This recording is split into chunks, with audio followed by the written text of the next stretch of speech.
Now I'm going to show you some exercises using a Theraband. What the Therabands are good for is strengthening of your ankle. And what I'm going to do is a 4-way Theraband exercise for the ankle that strengthens all the way around the joint. This is good for ankle sprains because we need to strengthen all of the muscles and tendons that are around the joint to give it some support. So what you want to do is, you have a long Theraband here, we make a little bit of a loop in there. And put it around your foot, like this. And you want it a little bit taut so it gives you some resistance, and you're going to keep your heel down on the floor and you're going to push down like you're stepping on a gas pedal. And for this one, this isn't a stretch, it's an exercise, so you want to do more repetitions than you want to do a hold. So you want to go nice and slow and not let it slam back up in your face like that, nice and controlled. And you're going to do about like 2 sets of 10 of those, and that's going to work muscles in the calf. Okay, so now we're going to go the other way.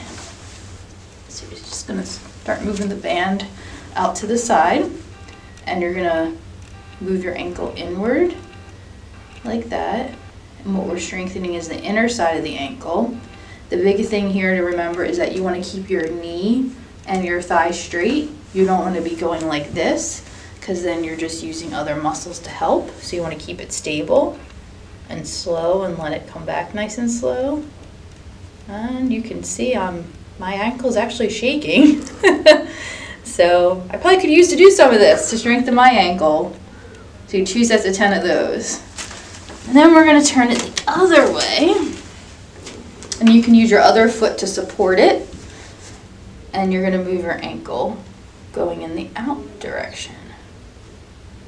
Same thing, keep your knee and lower leg still. Don't let it move all over the place. So the final position is your foot coming up off the floor. So you're putting your other foot really close by to give it a lot of tension, and you're going to lift up, keeping your heel down on the ground. And there you're working the muscles on the front of the shin into the ankle.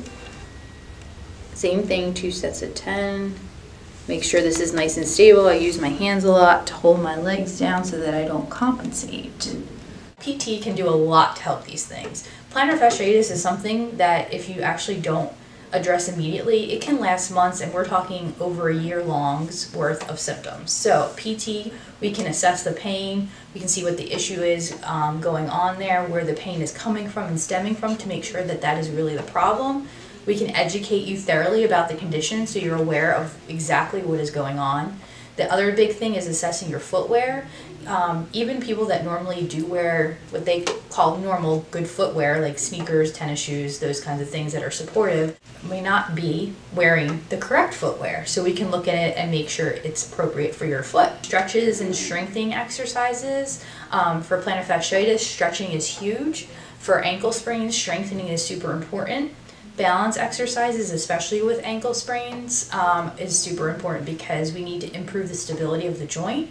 So we need to be able to get you back on your feet and be able to stand on your feet without your foot collapsing in again. And manual treatment will address any of the soft tissue restrictions, and as well as any kind of issues with joint mobility and the actual joint itself. If you're having pain in your foot or ankle, or you've had a recent injury and you have questions, please feel free to let us know. Just click the link below.